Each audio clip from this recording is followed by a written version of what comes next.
Ladies and gentlemen, I am SidAlpha. The following review will be just a first impressions take on Deus Ex, as I did have to wait for the game to launch just like everyone else. Plus, on top of that, I do have a full-time job plus being a father. To be frank, I just didn't have enough time to be able to complete the game before it was time to do this video. So please be aware that I've not completed the game at this point. My total playtime so far has been about 15 hours. And just so you're aware, the following game and me have had a colored history even before its launch. Deus Ex Mankind Divided started off with the horrendous decision by Square Enix to launch a whole bullshit that was the augment your pre-order. Start today by pre-ordering Deus Ex Mankind Divided at any retailer and choose your first reward. Choose from rewards like DLC, an art book, an exclusive mission, and more. Combine multiple rewards across different tiers to customize your ideal loadout. As pre-order numbers climb, more rewards are unlocked. If pre-order goals are reached, everyone gets to select one reward from each tier, as well as the ultimate prize. Deus Ex Mankind Divided. Released 4 days early. A disgusting pre-order system which thank fuck was met with the proper levels of outrage, disgust, and derision that the marketing scheme deserved, and will hopefully scare off other AAAs from trying that kind of shit for a good long time. But as we can't judge a game by its publisher's greedy as hell business practices, let's take a look at the options menu for Deus Ex Mankind Divided. And here we are at the options menu for Mankind Divided, and this is a fairly extensive list. We'll try and get through it as quickly as possible. First off, we have the display options. We have DirectX 12 on or off if your video card needs to use that. Full screen on or off. Exclusive full screen, I do recommend turning this on. Stereoscopic 3D for those few of you that actually use that. Display options for you to choose whichever monitor you want the game displayed on. Resolution, MSAA. Now, I do recommend you only turn MSAA on if you're running with multiple video cards or a newer video card that utilizes more than 4 gigabytes of video RAM. Otherwise, this will absolutely tank your frame rates. We have refresh rate settings. This is tied to my monitor. Unfortunately, it's not a 4K monitor, so I have 50 Hz or 60 Hz. VSync, double buffering, triple buffering are off. Field of view, I do like to keep the field of view around 90, which you can adjust the field of view there pretty easily. Brightness, and then we also have the graphics options. Now we have presets, low, medium, high, or ultra. Low, medium, high, very high, or ultra, I should say. Texture quality. Now, I'm running a GTX 970, and I have had some performance issues actually turning these settings above very high, so do bear in mind. And for those of you who think, oh, well, your computer's just not powerful enough, trust me, it's powerful enough. It's a Intel i7-5930K for 16 gig of DDR4 and a GTX 970. Plus, this video game is running on a M2 SATA or M2 SSD, which, yeah, it's fast enough. So these settings going above very high, again, you will need multiple video cards or a newer series video card that uses more than 4 gig of RAM. Texture quality, texture filtering, shadow quality, contact hardening shadows, temporal anti-aliasing, motion blur, depth of field, bloom, volumetric lighting, subsurface scattering, cloth physics, ambient occlusion, tessellation, parallax occlusion mapping, screen space reflections, sharpen, chromatic aberration, and level of detail. Now we also have the audio settings. We have, of course, subtitles on or off, sound effects, voice, and music, all pretty standard, pretty basic there. Language options, voice options so far is just English, although the text options do have a variety of different languages in there. Mouse and keyboard, we do have the sensitivity and the invert mouse bindings. We do have fully remappable key bindings here, which is something you definitely will want to see with a game like this. And we have gamepad controls. Choose from several control schemes where there's not much difference here, but you can. This is the only way to really customize your controller if you do happen to use that. This game does come with aim assist if you happen to be using a gaming controller. If you are using a controller, not a keyboard and mouse, I do definitely recommend making sure this is turned on. Otherwise, you are going to have one hell of a time getting through this game. And then we have gameplay settings, which this is where you can kind of customize your interface and everything. We have cover prompts, cover-to-cover line, interaction prompts, objective locators, hit confirmation, reticle, damage indicator, pickup outline. Now, this is very important. I'll be talking about this a little bit later as well, is because this game can start to feel a bit cluttered because it gives you a outline on every object that you can pick up and move or interact with and things like that. So in order to kind of remove some of the clutter, you do have the option to turn that off in here, which is very nice. We also have threat indicator, grenade warning, radar, objective display, automatic inventory management, health bar, energy bar, ammo counter, weapon bar, assigned augmentation shortcuts, and scale for the UI elements. So all in all, a fairly customizable UI display, a very robust and well-rounded options menu, all sold. I can't really see anything that I would think of that would need to be included here, except, of course, for the options of which are colorblind options, which is something that, you know, I say with every video. I go through and I check for colorblind options in the options menu. This game, unfortunately, does not include colorblind options. Hopefully, maybe sometime they will update that with a patch to be able to include that. I do know a lot of other AAA games out there now are including colorblind options, including the aborted attempt of a video game that was Star Wars Battlefront EA, but this game, unfortunately, does not. Now, Deus Ex Mankind Divided picks up 2 years after the events of Human Revolutions. Augmented humans, or simply AUGs, were driven to mindless and quite murderous violence during the last game, and this has resulted on a severe crackdown of the augmented with extreme security measures that the only comparison would be a full police state or dictatorship during wartime. With checkpoints everywhere and the police being able to get away with pretty much whatever they want, it's never been a more dangerous time to be an AUG. Hold it! Hand over your papers!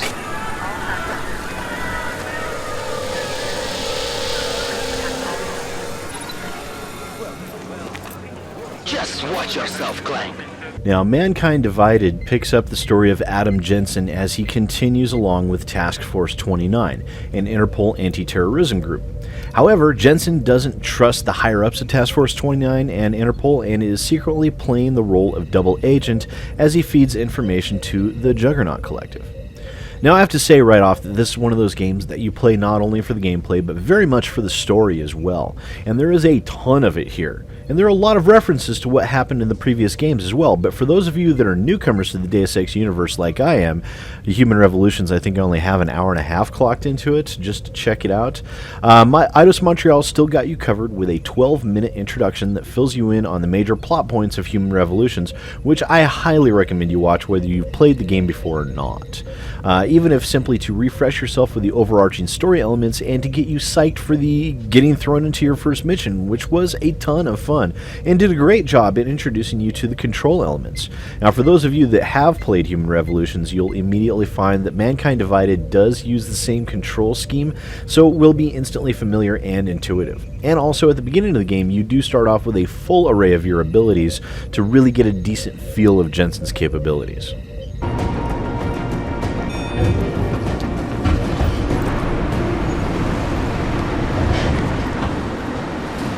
Superhero landing. She gonna do a superhero landing. Wait for it!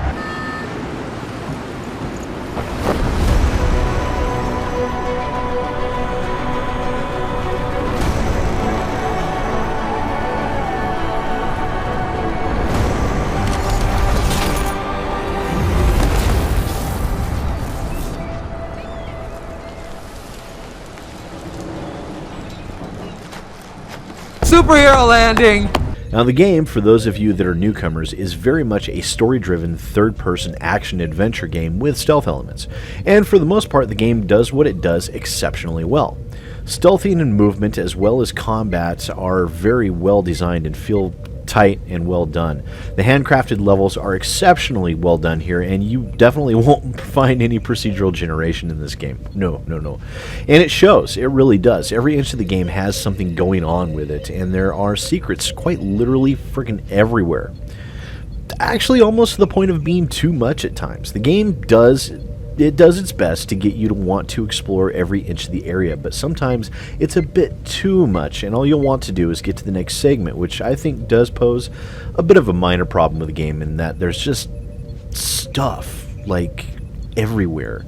And sometimes it can be a little irritating because the game likes to highlight any movable object every chance it gets. Now, there are options to turn that off, but that I went over in the options menu rundown, but they're on by default, and it starts to get bothersome.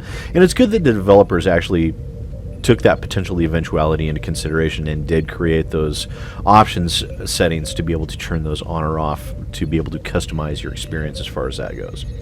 Now, the graphics in the game are about what you would expect from a full AAA title. They're great, not spectacular, but they're still really good. However, to be honest, the game's system requirements are surprisingly high for PC to be able to get to run full graphics. I mean, I ran into warnings constantly that 4 gig of video RAM wasn't enough for some settings, including MXAA, which, while I know that a lot of that is more for enthusiast level settings, it feels that with, a GTX 970, which is what the game recommends, I should be able to get a bit more out of the game than very high settings. Of course, I could surrender some frame rate for increased graphics capabilities, but I'm the type of person who doesn't like to compromise. Now, I expect my insanely expensive computer with a video card that costs as much as some gaming consoles to be able to provide a bit more graphically.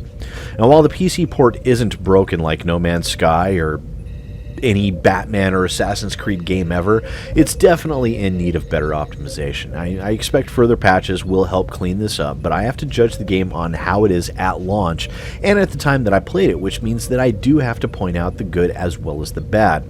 Now, while the game is pretty and decently optimized, it's certainly not perfect. I even experienced a hard crash of the game during a cutscene segment immediately following the first mission. Now, that was the only crash, however, and it wasn't repeatable, so I did treat it as kind of a one-off glitch. But it's something that is repeatable here in this game is the physics jitter, which, while usually very minor, is everywhere. Y otra vez tu amigo Diego Herrera, chiquitita. Véngase a bailar. Puro ritmo.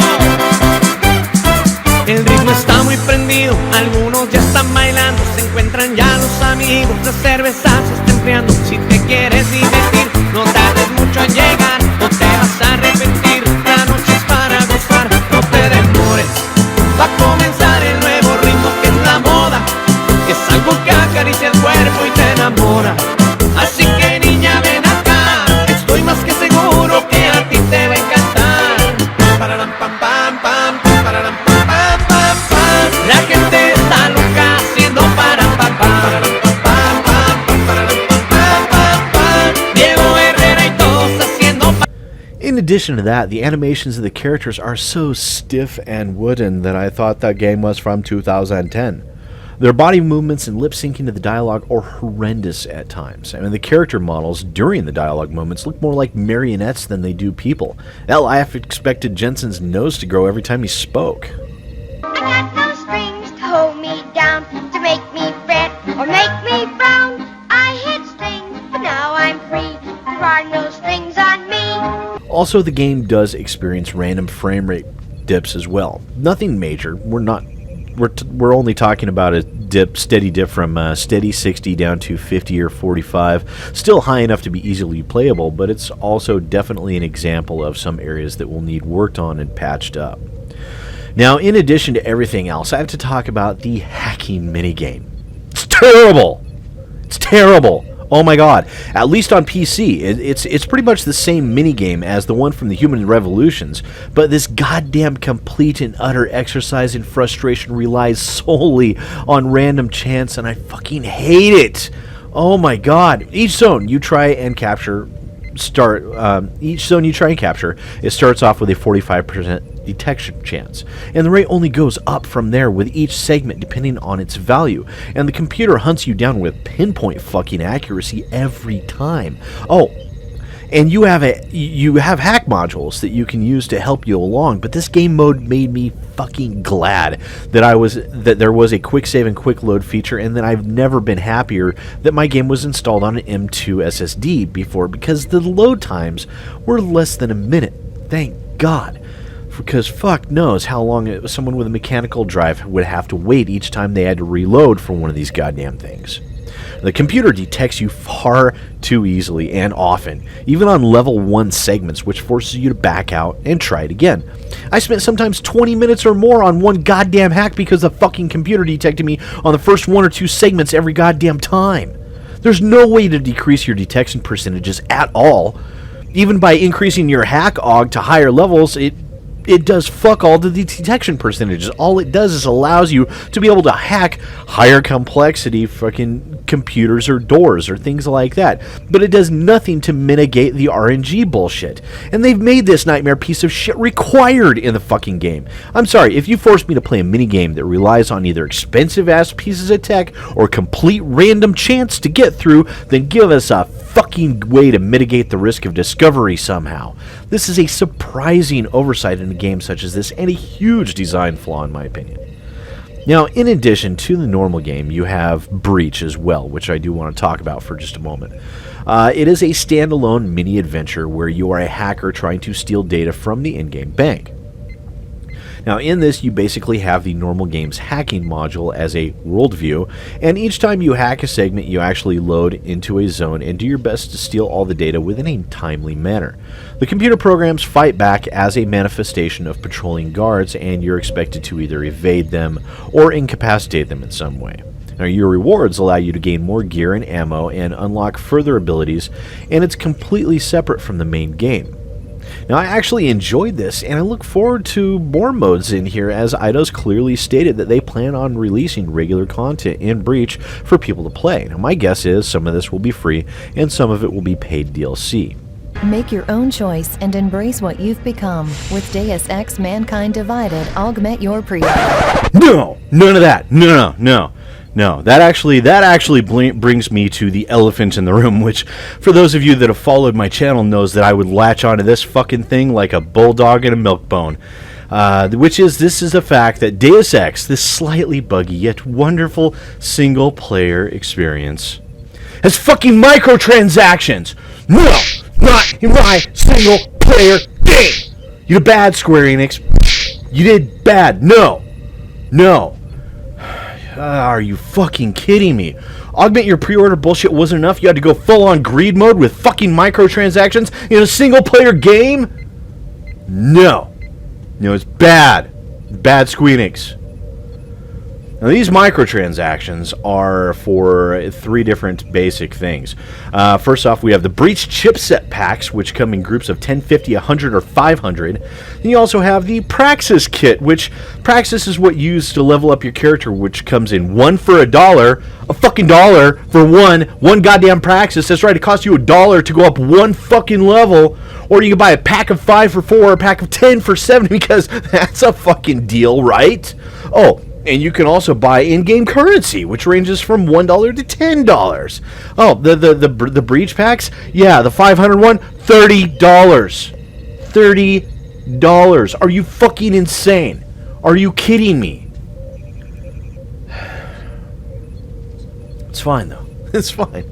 I'm sure that they would never make anything in the game more difficult or grindy in any way in order to support their microtransactions, because AAA publishers are just so honest. Salt of the earth, good people. Yeah. The kind you would have over for dinner on Thanksgiving with your family. Yeah, I feel better now. Now, laying that aside, Deus Ex Mankind Divided gets a solid 7 out of 10. Now, I would rate it an 8, except for the physics jitter, random frame rate drops, and other minor glitches. Now, I wanted to take a point away because of the microtransactions, but then I would be misrepresenting the game as a whole. And it's a good game, it is, with a great story arc, even though, as I said, this is only a first impressions review, and I don't know how it ends, although I doubt they'd Mass Effect 3 us on this thing. But from what I've seen, this game is definitely worth a buy, even if it has problems and the publishers are greedy as fuck. So thanks again for watching, ladies and gentlemen. Please don't forget about the like, share, and subscribe buttons down below. And for those of you who would like to contribute more, I do have a Patreon page listed for the bottom with a variety of rewards. Now, once again, I am SidAlpha, and I will see you next time. Hi there, boys and girls. Thanks for checking my video out. If you liked what you saw, don't forget to hit that like button and maybe even that subscribe button. Trust me, it works really good. Don't forget to share with your friends, and if you're interested in following me on Twitter and Facebook, the links for that are in the description down below. I also have a Patreon if you're interested in helping to support the growth of my channel, and the link for that is down below as well. And once again, thanks for watching and supporting my channel, guys. I really appreciate it.